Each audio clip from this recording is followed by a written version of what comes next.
l'alcoolisme chez une femme envole quasiment instantanément la sensualité, la désirabilité, ce qu'on attend d'une femme dans la société actuelle en fait. Peut-être que certaines se disent finalement je peux faire les mêmes choses que les hommes et d'ailleurs je bois comme un mec et voilà. Qui dit désinhibé sexuellement, ce raccourci il est instantanément fait pour une femme. On va dire d'un mec qui picole, ouah, c'est un dur, il tient bien, c'est un costaud, il est viril, etc. Mais une femme qui picole, très rapidement ça va mettre hyper mal à l'aise tout le monde. Donc les femmes ont acquis un certain type de droit. Si elles travaillent, elles auraient plutôt tendance à au contraire boire plus. Si on a des enfants et qu'on doit s'occuper de ses enfants, c'est moins le cas. Ce qu'on dit chez les alcooliques anonymes, c'est je m'appelle Charlotte, je suis alcoolique. J'ai beau m'appeler Charlotte, tout le monde m'appelle Charlie. Charlie est alcoolique, Charlotte est un peu moins alcoolique.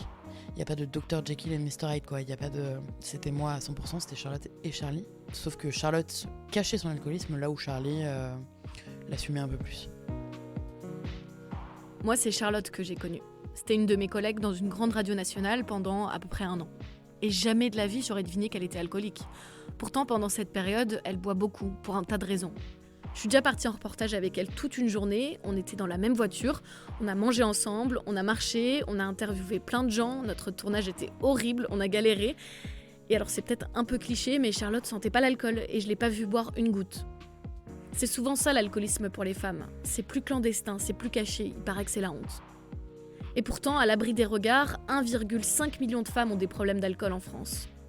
Le départ des enfants de la maison, des troubles alimentaires, un métier traditionnellement réservé aux hommes avec une grosse pression, une agression sexuelle, bref, les terrains à risque sont multiples. Mais leur prise en charge est souvent plus tardive et c'est tabou donc elles s'isolent.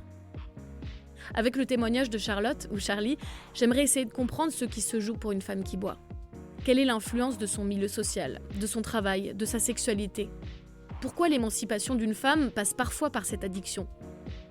Pourquoi un pilier de bar est marrant alors qu'une alcoolique fait peur ?